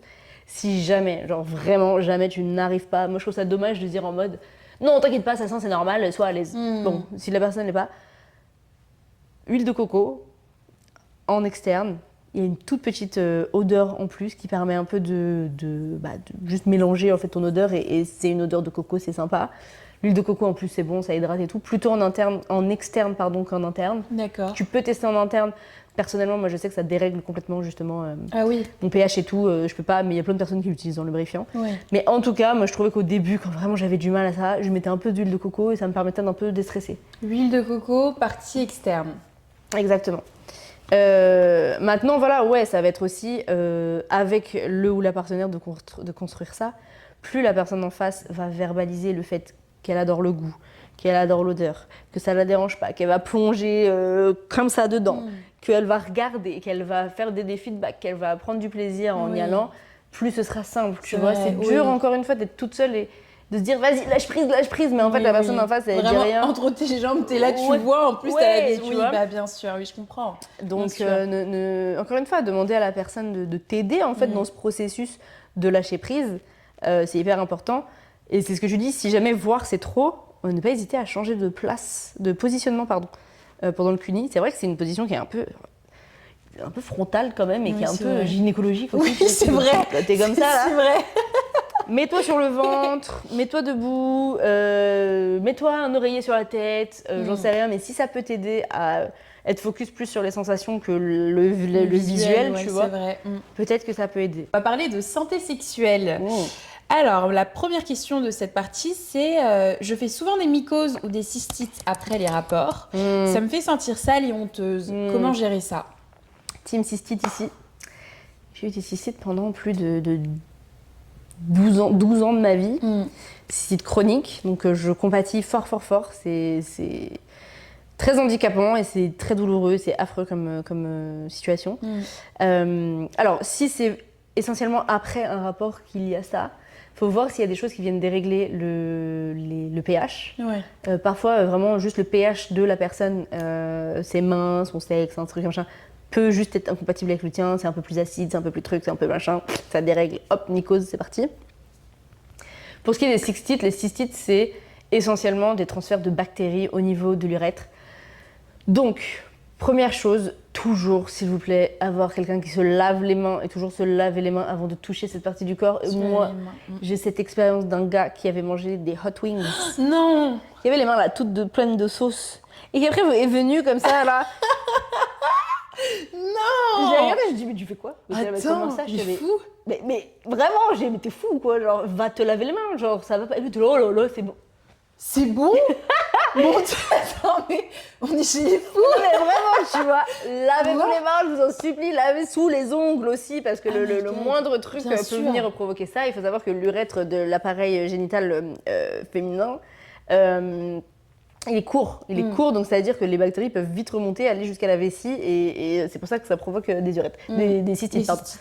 Ne surtout pas, comment dire, s'il y a un contact, quel qu'il soit, avec l'anus à un moment où le vagin, l'anus, pardon, ne surtout pas revenir au vagin après. Vraiment, ça, c'est un truc qui provoque 100% des bactéries, des cystites. Waouh, ce sujet, je mélange tous mes mots. Vraiment, mais juste même, ça peut être accidentel, tu vois. Il y a des gens qui pratiquent pas, qui n'ont pas de pratique anale, mais un petit doigt qui traîne par là vite fait, un petit machin, mais vraiment, ne surtout pas faire ça, parce que les bactéries qui sont au niveau de l'anus n'ont rien à faire à ce niveau-là. Donc ça, c'est une chose. Utiliser du lubrifiant dès le début, même si on n'a pas l'impression qu'on en a besoin, parce que tout ce qui va être micro-lésions, etc., ça va pouvoir aussi attraper les bactéries et du coup venir inflammer tout ça. Après, il y a tous les conseils des gynécos. Mettre des culottes en coton, boire beaucoup d'eau, aller faire pipi juste après le rapport. On connaît, c'est vrai, il faut le faire, mais c'est clair que c'est pas miracle comme solution. Et alors, je vais dire un truc que je suis très triste de dire, parce que toute ma vie, je me suis battue contre cette idée, mais je l'ai vécu. Vraiment, moi, c'était très psychosomatique, mes cystites. C'était des gens avec qui j'avais pas forcément trop envie, où il y avait toujours un petit truc qui me gênait, il y avait toujours... Systématiquement, j'avais une cystite après. Genre, systématiquement. Genre, ton corps te dit... Mon corps me disait, je ne veux pas de cette personne, je ne veux pas de ce rapport. Et depuis que je suis avec des partenaires où j'ai vraiment envie à 100% du rapport, ça a disparu. Tu vois, ça fait... C'est dingue. Franchement, je dois fêter mes 3 ans, là, 4 ans sans cystite. Ah, waouh. Et c'est genre une libération dans ma vie. Putain, genre, ton corps te dit, on veut pas ça, donc petite guerre après. Ouais, exactement. Ah, waouh. Ah, vraiment. Alors, j'ai pas envie de... Ton corps, c'est ton meilleur ami, quoi. Alors... J'ai pas du tout envie de dire, parce que ça, on l'a tellement entendu. Oui, quand tu changeras de partenaire, ça ira mieux. C'est pas vrai pour tout le monde. Si c'est un truc qui résonne là, et que tu commences à être là, genre. Oui. Tu sens que j'aime pas trop ce qu'elle dit. Va vendre de ce côté. Si jamais t'es full in love de la personne et que vraiment c'est ta personne et qu'il n'y a pas du tout cette histoire-là, non, vraiment. C'est nul, hein, mais mets en place tout un protocole. Va faire pipi après, bois beaucoup d'eau avant, et voilà. Probiotiques, tout ce qui est ce genre de trucs pour renforcer la flore, parce que si tu es sujette aux cystites, mycose, ça veut dire que tu tapes des antibiotiques tout le temps. Et ça déglingue la flore vaginale. Je l'ai appris il y a pas longtemps. Petite grippe ou je sais pas trop quoi, infection, on me donne des antibiotiques. 4 jours plus tard, je suis là, je me gratte. Mycose, je suis là, horrible. Et t'es là, tu te sens gênée, tu te dis mais putain de merde, pourquoi? Et après la gynéco elle me dit ah bah vous prenez des antibiotiques? Je suis en mode oui. Voilà. Ah bah voilà. En fait ça se trouve c'est ça, tu vois là, la personne elle est en mode possible. Et en fait ça se trouve elle est sous antibiotiques hyper régulièrement, ou elle a eu un traitement hyper lourd et il n'y a jamais eu de reconstruction de la flore à ce niveau-là. Et en fait, depuis, tu te traînes. Et en fait, tu vas avoir une cystite, tu vas prendre un antibio, tu vas avoir une mycose qui va niquer. Et en fait, c'est un cercle qui ne se finit jamais. Je trouve que c'est une dinguerie que les docteurs ne disent pas que la prise d'antibio peut te faire avoir des mycoses. C'est grave, hein. C'est une dinguerie. Ah, vraiment. Moi, je sais que ma gynéco, à l'époque, quand je lui avais dit, elle m'avait dit « ça partira quand vous serez enceinte ». Quoi? J'étais là. Super. Puis après, quand je dirais à mon enfant pourquoi il est né, écoute, à un moment donné, j'en avais marre. C'était soit toi, ça. Donc voilà. D'ailleurs, c'est pas ton deuxième prénom, c'est Cystite. C'est quoi ce conseil de merde? Non, mais c'est les pires, les gynécos pour ça. Genre, c'est vraiment pas pris au sérieux. Et quand tu sais le nombre, c'est pareil, c'est genre 9 femmes sur 10 expérimenteront une cystite au moins une fois dans leur vie. Il y a personne qui fait des recherches dessus, il y a rien. On a le même médicament que... On n'a toujours pas sans ordonnance. Il y a un décret qui est passé, on est censé les avoir sans ordonnance. Les pharmacies ne le font toujours pas, elles vont toujours te dire. Donc moi, là, le nombre de fois que je suis chez le médecin, j'ai une cystite, c'est la même bactérie, c'est la même raison, j'ai juste Ken, en fait, hier, désolée, tu vois. Je peux avoir mon ordonnance et il t'en donne un.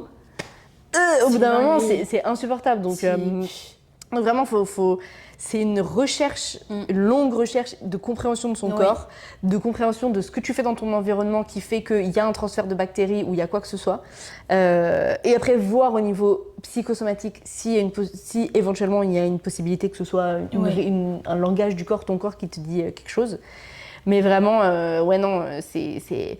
Mange du kimchi, du gingembre, tous ces trucs-là qui sont hyper bons pour les bonnes bactéries du corps. Mange du chou fermenté, enfin bref, vraiment. Et puis ouais, fais-toi un protocole d'hygiène. Et en fait, au fur et à mesure, tu pourras retirer des choses et te dire, ok, ça c'est bon, ça provoque pas. Ça, en fait, ok, là j'ai fait ça, j'ai vu que ça avait provoqué. Oui. Et puis voilà, boire, c'est nul. Moi, je buvais du thé vert beaucoup, c'est diurétique, ça me faisait faire pipi énormément. Le démanose, ça m'a beaucoup aidé. C'est quoi le démanose ? En fait, c'est une molécule qui... donc, en fait, c'est un petit comprimé avec dedans une molécule qui, en gros, tout le sucre vient se coller dessus. Ah, ok. Et après, tu l'évacues. Oh, waouh. Il faut savoir que les cystites, tout ça, les mycoses, c'est aussi... on a des alimentations hyper inflammatoires et hyper sucrées aujourd'hui. Donc, ne pas hésiter, si tu y arrives, cut le sucre. Un petit moment, juste en fait, histoire de remettre tout à zéro. Et voir si ça a un incident ou pas. Mais le démanose, moi, ça m'a sauvé la vie plusieurs fois. C'est des trucs que tu prends et en fait, ça va vraiment évacuer plein de choses quand tu vas... Donc, c'est vraiment D-manose, M-A-2-N-O-S-E. Ça se trouve vraiment n'importe comment. Je l'ai créé en bas. Ouais. Ça m'a sauvé la vie. Et puis voilà, mais sinon, force, c'est vraiment... Enfin, moi, je me rappelle m'être dit, je préfère arrêter ma sexualité. Enfin, je préfère arrêter d'avoir du sexe que d'avoir des cystites. Bah, tu m'étonnes. Donc je sais à quel point c'est horrible. C'est handicapant, ça brûle. J'ai fini à l'hosto à cause de cystites. Toujours les traiter parce que ça peut s'aggraver et ça peut être hyper dangereux. Donc vraiment ne pas prendre ça à la légère. Et prends soin de toi, vraiment. Prends soin de ton corps, prends soin de toi. Fais-toi des trucs doudous, j'en sais rien. Mais je sais que c'est douloureux. Donc, mais force, ça va. Il y a une solution. J'en suis sûre. Oui. Et du coup, tu vois, il n'y a pas de honte à avoir, quoi. C'est absolument naturel. Tout le monde, beaucoup de femmes, je pense. Je sais pas si toutes les femmes, mais en tout cas, la majorité. Je pense que c'est ça. Il y a vraiment... tout le monde connaîtra au moins une fois ça. C'est ça, en fait. Et moi, j'en ai fait, je sais pas combien. Donc bon, je suis toujours en vie et ça va, quoi. Et pour les mycoses, moi, je connais moins. C'est moins quelque chose que j'ai vécu. Mais pareil, il y a des ovules, il y a des crèmes, il y a des choses, il y a des traitements. Il y a plein de trucs vraiment pas mal, oui. Et voir pareil, est-ce qu'il y a une pilule, un traitement médicamenteux, un truc antibiotique qui vient perturber la flore et qui peut créer. Voir au niveau de si tu utilises du lubrifiant, des trucs, des machins, si c'est juste des composants dedans qui sont pas ouf pour toi, des sextoys, des trucs, voir. Et ce que j'ai appris il y a pas longtemps, c'est que par rapport aux mycoses, le fait de porter des jeans très serrés aussi. Mais oui. Et de pas laisser la foufoune respirer. Et bah du coup, ça fait que... dormir sans culotte. Oui, c'est vrai, dormir sans culotte. Mais t'as grave raison, il faut laisser aérer, c'est trop important. Ouais, donc vraiment. Ça, dormir sans culotte. Et alors, je suis pas fan, je vais pas du tout pousser les gens à utiliser les savons intimes. Ah oui. C'est pas du tout genre le truc de base, genre il faut absolument mettre ça, machin. Après un rapport sexuel, ne pas hésiter à aller se laver et à utiliser ça parce que justement, à ce moment-là, c'est utile de retirer les bactéries qu'il peut y avoir. Et si tu mets des trucs trop serrés, il existe des gels apaisants, mais de ouf. Mais on porte des trucs et des culottes là, à dentelle, machin, qui te rentrent dans un truc. Ta lèvre, elle est comme ça, genre... C'est une dinguerie, horrible. C'est vrai. C'est pas du tout fait. Alors je te jure que trimballe-toi à poil pendant une semaine chez toi, laisse respirer. Ah, je te jure. Ah mais vraiment, dernièrement quand j'avais fait une mycose, j'étais là, en plus il y avait du soleil, j'étais vraiment l'effet salaire, le soleil sur la touche, mais pas trop pour pas faire de pas brûler quand même, mais vraiment à respirer, je marchais et ça m'a fait tellement du... Et en fait je sais pas, j'ai eu l'impression de me reconnecter avec moi, le fait d'être toute nue. Mais oui, j'adore, voilà, faites comme Aïcha. Je vous recommande de rester un peu, de faire du cul, rester toute nue. La 10e question, est-ce que c'est normal de ne jamais avoir eu d'orgasme ? Alors, grande question, je me la suis posée. Tellement de personnes me la posent aussi en MP sur Insta, c'est un truc de ouf. Ce qui serait intéressant d'avoir, c'est l'âge de la personne aussi, parce que ça, c'est vrai que ça dépend de beaucoup de choses. Voilà. Beaucoup de personnes n'ont jamais expérimenté l'orgasme pour plein de raisons différentes. Un peu les mêmes qu'on a évoquées depuis le début de cette conversation. L'éducation, les tabous, la méconnaissance du corps, la méconnaissance de l'excitation, du plaisir, le lâcher prise, la difficulté à lâcher prise. Voilà, il y a plein de choses qui aujourd'hui, notre société n'est pas sexe positive, n'est pas orgasme positive, ne fait rien, en tout cas pour le plaisir féminin, c'est pas du tout ce qui est valorisé. Dans le porno, c'est fake, c'est toujours des pratiques centrées sur le plaisir masculin, enfin bref. On n'a vraiment aucune représentation de ça et aucun discours là-dessus qui permette de s'approprier cette expérience. Ensuite, il y a une autre question, c'est est-ce que la personne parle d'orgasme solo ou d'orgasme à deux? Peut-être que c'est les deux. Pour ça, il y a 1000 pistes d'exploration. C'est un peu dur pour moi là de dire oui, c'est normal parce que tu fais pas ça ou non, c'est pas normal parce que machin. Maintenant, l'idée, c'est un peu d'établir une carte de ta sexualité et de voir ce qui a été exploré, ce qui n'a pas été exploré, de comprendre comment ton corps fonctionne. Qu'est-ce qui fonctionne? Qu'est-ce qui bloque? Quels sont les éléments pendant un rapport sexuel qui font que, à partir du moment où il y a un blocage, à partir du moment où il y a le système nerveux qui est en stress, le plaisir ne peut pas monter. C'est vraiment... Et ça peut arriver pour plein de manières différentes. Ça peut être juste parce que tu respires pas de la bonne manière. Ça peut être parce que t'es pas à l'aise que la personne voit ton visage pendant un orgasme. En fait, encore une fois... c'est aller un peu trop vite et du coup tu prends pas trop de plaisir. Oui, à ce moment-là, c'est sûr que tu n'auras pas d'orgasme. Juste, tu penses que c'est juste avec de la pénétration vaginale que tu vas avoir un orgasme, alors que juste le corps fonctionne pas comme ça. Genre, c'est normal que. Enfin, là, oui, c'est normal de pas avoir d'orgasme. Je crois que c'est un pourcentage très très très bas de femmes qui peuvent avoir des orgasmes avec juste de la pénétration vaginale, parce que c'est pas là que ça se passe.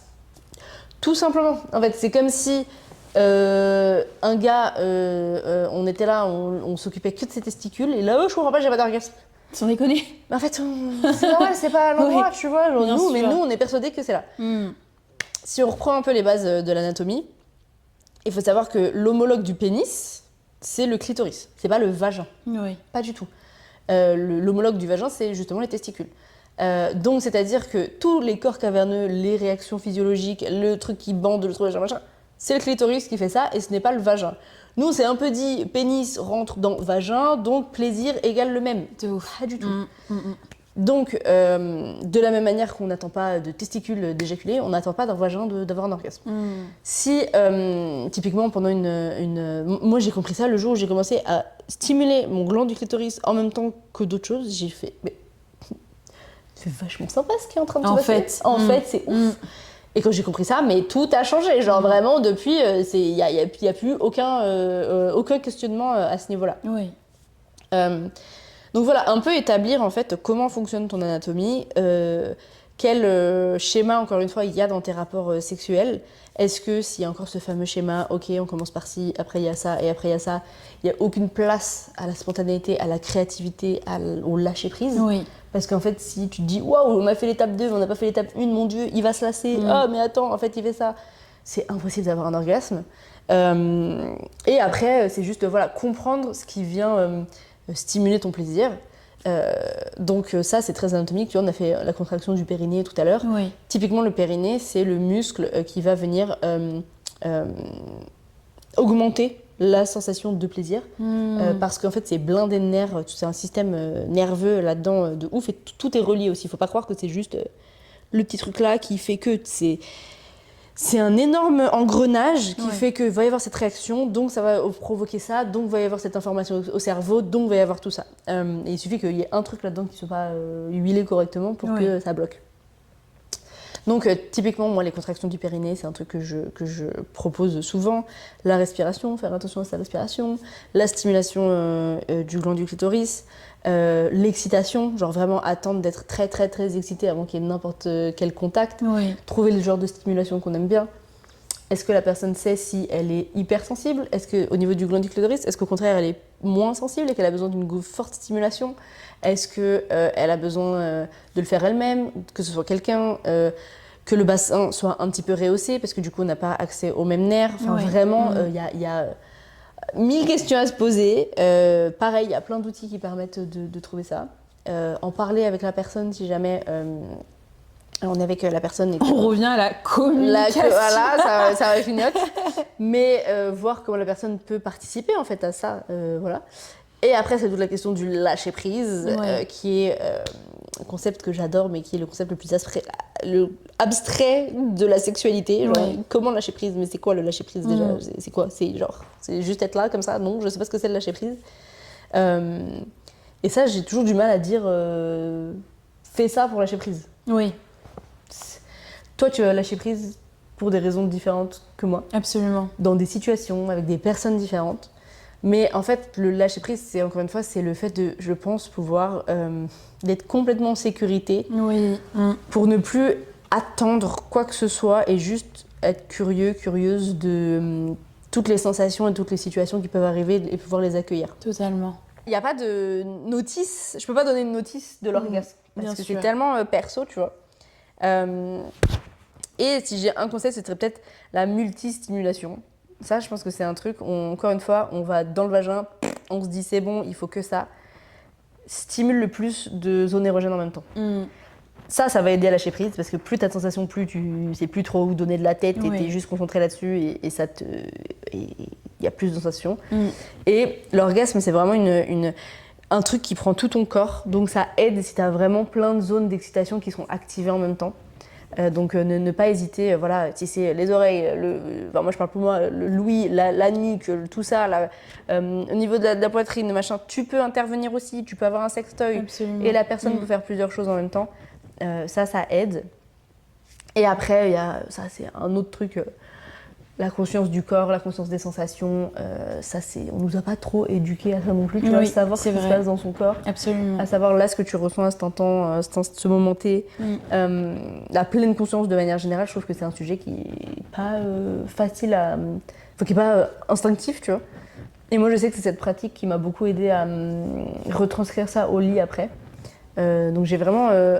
introduit dans ma vie cette pratique des choses en pleine conscience, tu vois, de me dire ok là je suis sur le canapé, je sens la texture du canapé, je sens mon poids du corps ici, je sens mes cheveux, je sens le micro, tu vois, je suis vraiment concentrée, mon jean qui est là, je suis concentrée sur toutes mes sensations et le plaisir qu'elles peuvent m'amener ou pas, bon, voilà.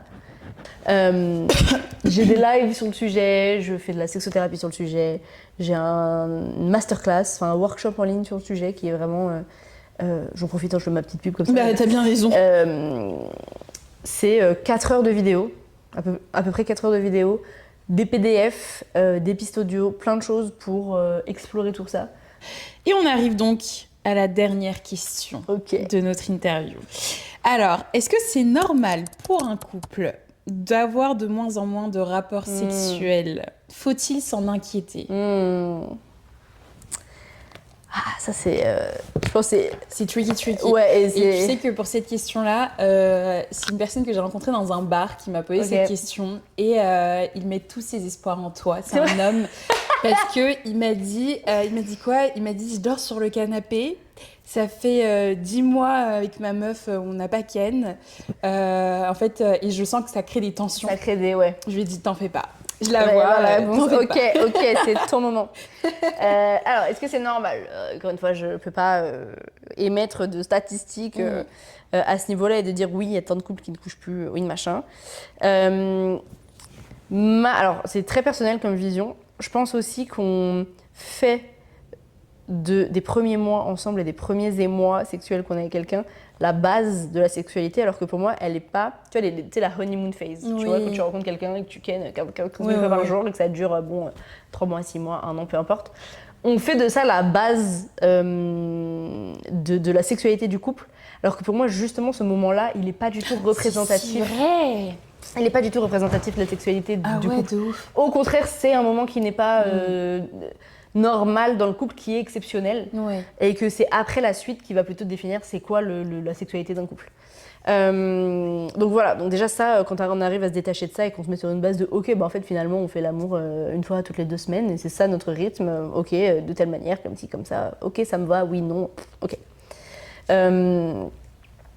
Ensuite, quand on dépasse cette phase, en fait le sexe c'est pas un truc dont on a besoin pour survivre. Alors, pour faire perdurer une espèce, soit, peut-être. Maintenant, pour survivre, c'est-à-dire que là, si on n'a pas de sexe pendant 8 ans, on ne va pas en mourir. C'est ce que je veux dire. Donc le corps, quand il a 1 milliard de choses à gérer aujourd'hui, le sexe, c'est pas sa priorité.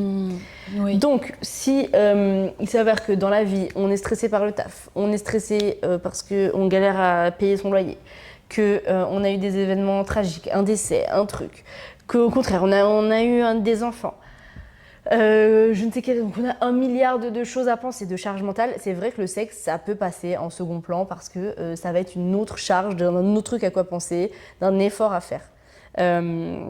Donc ça, c'est hyper important d'un peu évaluer son environnement proche et plus lointain et de voir ce qui vient freiner en fait ses envies. Oui. Est-ce que en fait la maison, n'importe quoi, c'est toujours le bordel, il y en a partout, ce qui fait qu'en fait j'arrive pas à juste être posée sur mon canapé et me détendre et laisser l'envie monter parce qu'en fait je vois toujours un truc qui traîne, ça me stresse, ça me saoule. Bon, bah voilà, tu vois, ça c'est une chose. Absolument. Comment est-ce que l'autre personne peut participer à faire que l'espace soit le plus propice possible? Voilà.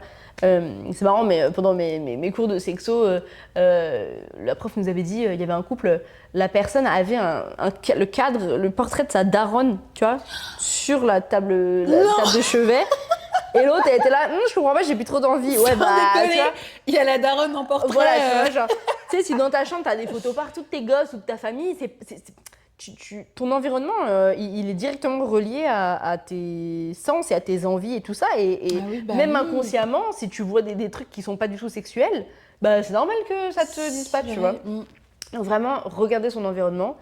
Encore une fois, des maladies, des traitements, des choses, tout ça, ça peut jouer. Donc si la personne prend des antidépresseurs, si la personne prend un traitement hormonal, voir est-ce que ça peut jouer sur l'envie, la libido et aller en parler au médecin, c'est complètement légitime de dire un effet secondaire indésirable, c'est la baisse de ma libido et j'aimerais bien en avoir plus, tu vois.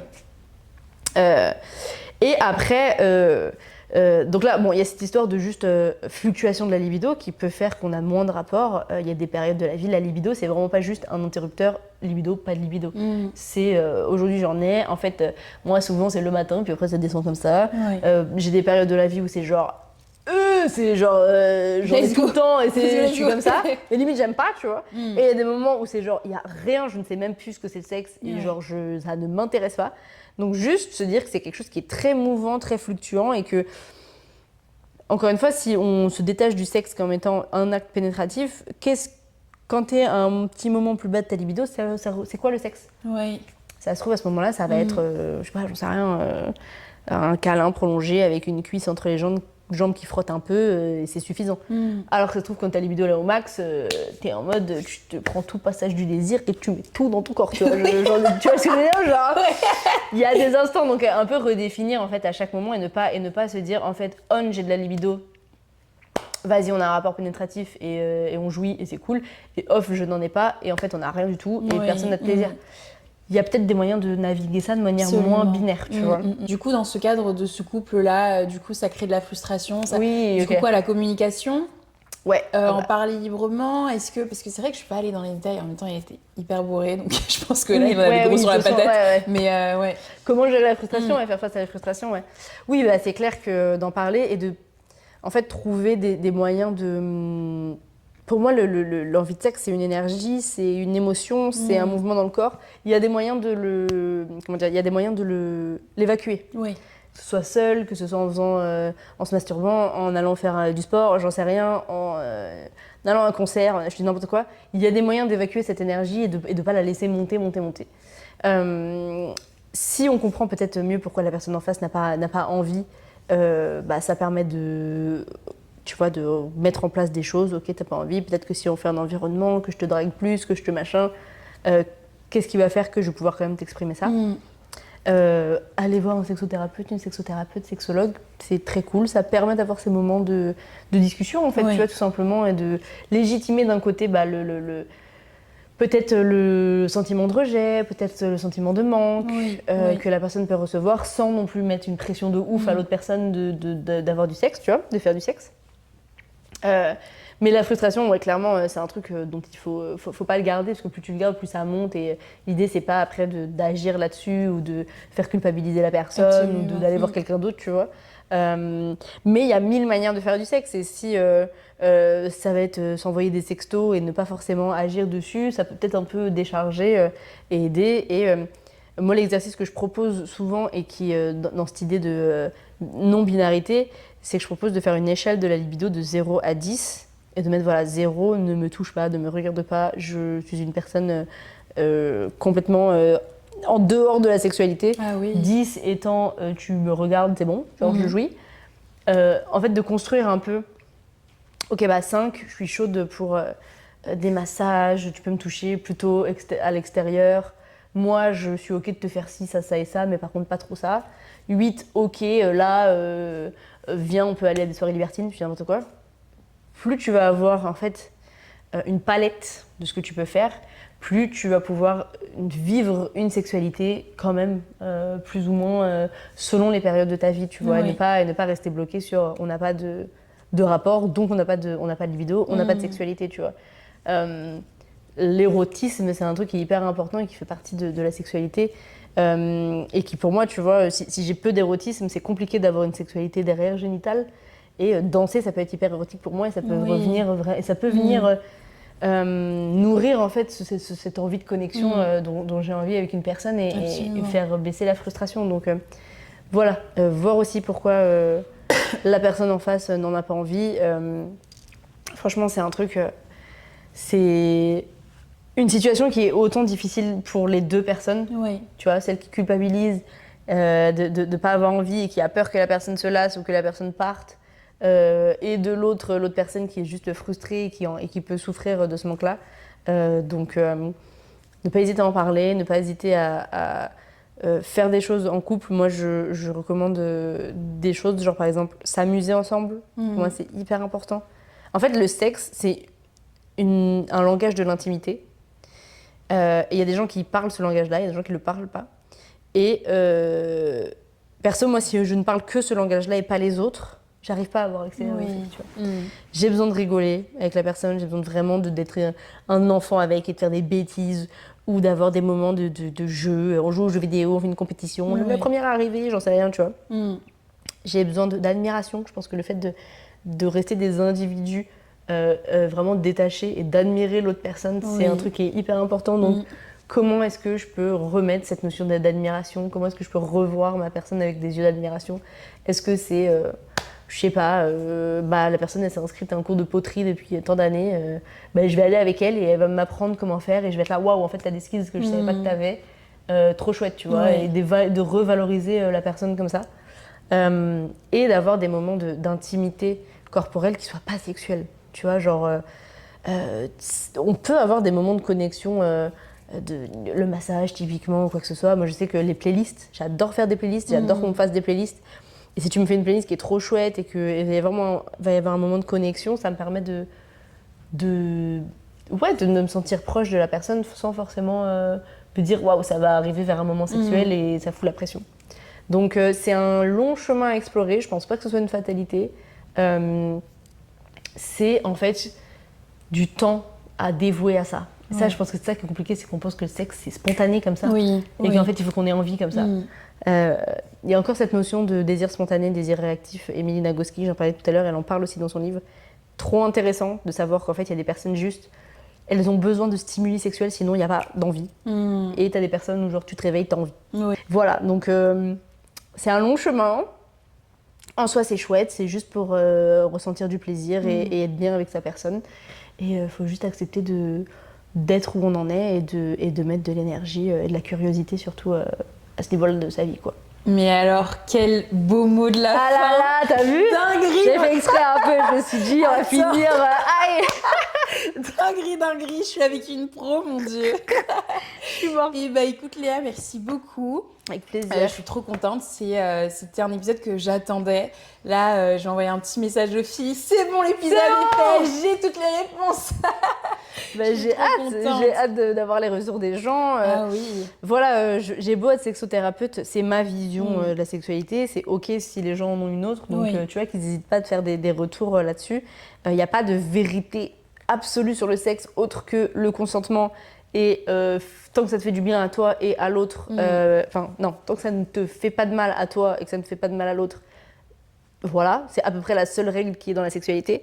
Mais sinon, ça vaut le coup on a le droit de se connaître à ce niveau-là de nos vies. Et il ne faut pas prendre comme vérité générale ce que des autorités peuvent dire, ce que ton gynéco va te dire, ce que ton médecin, ce qu'une sexothérapeute va te dire. Donc moi j'ai trop hâte d'avoir les retours des gens, qui me disent si ça leur a plu et J'ai hâte de aussi. voir quoi, voilà. Merci Ça va en être tout cas. trop bien. Moi, merci à toi, t'es ma nouvelle bonne copine. C'est bon, c'est officiel. Trop bien. Merci, plein de bisous les bons copains et à bientôt et j'ai hâte des retours. Et n'oubliez pas, où est-ce qu'on peut le trouver? On peut le trouver à la FNAC. On peut trouver dans les passages du désir justement. Ouais. Let's go girl. Et non, sinon sur le site de la maison d'édition, c'est Gender Game, ça s'appelle. Tu tapes Discutons, merci beaucoup sur internet, tu le trouveras. Et puis voilà.